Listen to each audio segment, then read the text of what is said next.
সরস্বতী পুজোর দিনেই অঞ্জলি না দিয়ে বিকালবেলা চলে গেলাম ঘুরতে। তো তোমরা সম্পূর্ণ ভিডিওটা দেখতে থাকো, অবশ্যই তোমাদের ভালো লাগবে, কেউ স্কিপ করো না প্লিজ বন্ধুরা।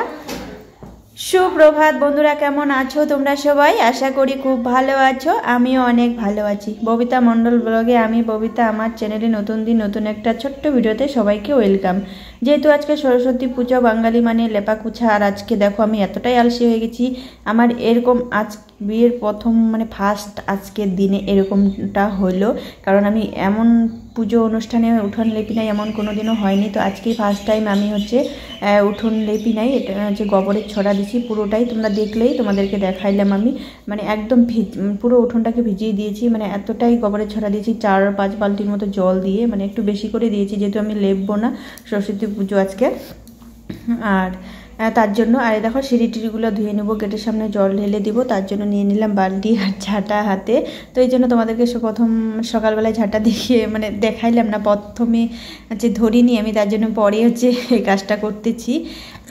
তো এদিকে দেখো, ওদিকে গোবরের ছড়া টড়া দিয়ে আর অনেক আগে উঠেছি কিন্তু। তো একটু ঘোরাঘুরি করলাম, ওয়েদারটা দেখলাম মোটামুটি আজকে ওয়েদারটা কিন্তু বেশ ভালো। এই দেখো সরস্বতী পুজোর 4-5 দিন আগে কিন্তু ওয়েদারটা এত খারাপ ছিল, মানে প্রতিদিনই কুয়াশা ছিল, আর আজকে কিন্তু ভীষণ ওয়েদারটা ভালো ছিল। মোটামুটি রৌদ্রু এখন উঠায়নি কিন্তু রৌদ্রু দিবে, মানে ভালো ওয়েদার ছিল। তার জন্য দেখো এদিকে ঘরে চলে আসলাম আমি, আর এসে দেখি রাজদীপ তো রণদীপ দুজনেই উঠেনি এখন। ওই বেশি না কত মানে উঠোন ঝাড় দেওয়া হয়ে গেছে, এদিকে আমার সমস্ত কাজই কিন্তু হয়ে গেছে। তো ডাক দিচ্ছি রাজদীপকে, তাড়াতাড়ি উঠ, আজকে সরস্বতী পুজোর স্নান করবি। তো ওকে বললাম যে ঘুম থেকে উঠে হলুদ নিয়ে আসতে বললাম গাছ থেকে উঠে। এদিকে দেখো সকাল সকাল যেহেতু সরস্বতী পুজো নিরামিষ করেছি, তো রান্নাটাও আমি করেছি। ডাল না খেতে ভালো লাগে না, মুগ ডাল খেতে একদমই ভালো লাগে না। তো ওই জন্য দেখো মিষ্টি কুমড়া দিয়ে আলু বেগুন সিম দিয়ে একটা মানে খাড়া সম্বাদ দিয়ে নিরামিষ রান্না করলাম, ডাল করিনি। আর শাক ঝাল ঝাল করে শাক করছি। আর রণদীপ দেখো এখন ওই কি 9টা কি 9:30 মতো বাজে, তো এখন ঘুম থেকে উঠলো। আজকে এতটাই দেরি করেছি। তো রণদীপ যেহেতু আজকে প্রথম দিন, তো 12টার পরে পঞ্চমী ধরবে, এতক্ষণ রণদীপ না খাই থাকতে পারবে না, মানে পারবে, তবু ভাবলাম যে না আজকে ওকে অঞ্জলি দেওয়াবো না, ওকে ভাত খাওয়াবো। রাজদীপ তো কিছুই খায়নি, ও অঞ্জলি দিয়ে তারপরে খাওয়া দাওয়া করবে।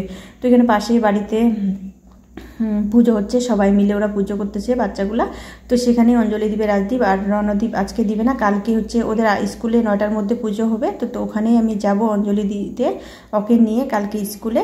তো স্কুলে আমি যাই না, বাড়িতেই করাই। আর বাড়িতে না পুজো করার ইচ্ছা ছিল, তো পারলাম না, যাই হোক। তো দেখা যাক সামনে বছরে। আর এখন বাচ্চা কাচ্চারা না বড় হয়, বাড়িতে পুজো করতে চায় না। ওই রাজদীপ যেমন এখন ওর বন্ধু বান্ধব সবাই, পাড়ার ছেলেগুলা ওর সমবয়সী, ওর থেকে ছোট ভাই বোন বড়রা, তো সবাই মিলে ওরা পুজো করতেছে এখানে। আর বাড়িতে না ওরা পুজো করলেও থাকতে চায় না এরকম। আর এখন বাচ্চা কাচ্চা ছোটোটা তো তাও ঠিক আছে, ওখানে যেখানেই দেওয়া সেখানেই। তো শুভ বিকাল বন্ধুরা, এটা কিন্তু একবারে বিকালে। তো কী করবো বলো, অঞ্জলি না দিয়েই ঘুরতে যাচ্ছি। এদিকে পুজো কিন্তু আমি করিনি, তো রণদীপও অঞ্জলি দেয়নি, আমিও দেইনি, কালকে দিব রণদীপের স্কুলে। তো দেখো আমি বিকালবেলা রেডি হয়ে যাচ্ছে, বাবা বললো বেশি দূরে নাই, চলো তিস্তা পার্কে থেকে ঘুরে আসি। আর ওখানে না গেলেও এই কাছিপিঠের থেকে মোমো চাউমিন এসবই খেয়ে আসি, চলো একটু ঘুরে আসি। আজকের দিনে সারা বছরই তো কাজ কাজ কাজ করবো, মাঝে সাঝে একটু ঘুরলে না হয়। তো চলো আমি রেডি হয়ে গেছি, ঘুরতে যাব। আর যেহেতু এখন সোয়েটার টোয়েটার পরবো না, ওয়েদারটা মোটামুটি ভালো আছে, ওই এখন 3টা কি 3:15 মতো বাজে, তো দেরি করবো না, আমরা তাড়াতাড়ি চলে আসবো। যেহেতু কালকে আবার রণদীপকে নিয়ে স্কুলে যেতে হবে, মানে সব কাজ গুছানোর ব্যাপার আছে, রাত্রে সব কিছু কমপ্লিট করে রাখবো। তারপরে সকাল সকাল যাতে আমি, যেহেতু অনেকে বলে 9টার পর মানে 10টার মধ্যে অঞ্জলি ছাড়বে, তো যতদূর ওই 8টার দিকে যেতে বলছে স্কুলে।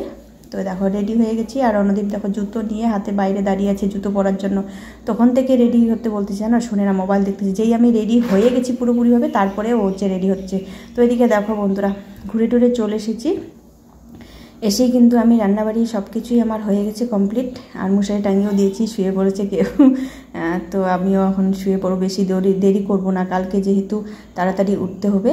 আর এই দেখো রণদীপের না পুরো ঠান্ডা লেগে গেছে, ও এখনও সোয়েটার কি টুপি কিছুই খুলেনি, তোকে খুলে দিব। আর আমাদের খাওয়া দাওয়া হয়েছে, রণদীপ কিন্তু খাবে না, বাইরে থেকে খেয়ে আসে এই জন্য। আর আমারও তো খেতে ইচ্ছে করে না, ওই একটু করে না খেলেই নয়, ভাত খেলাম আর কি। তো চলো, কেমন লাগলো আমার এই ভিডিওটা? যদি ভালো লাগে অবশ্যই লাইক কমেন্ট শেয়ার করে পাশে থাকবে। টাটা।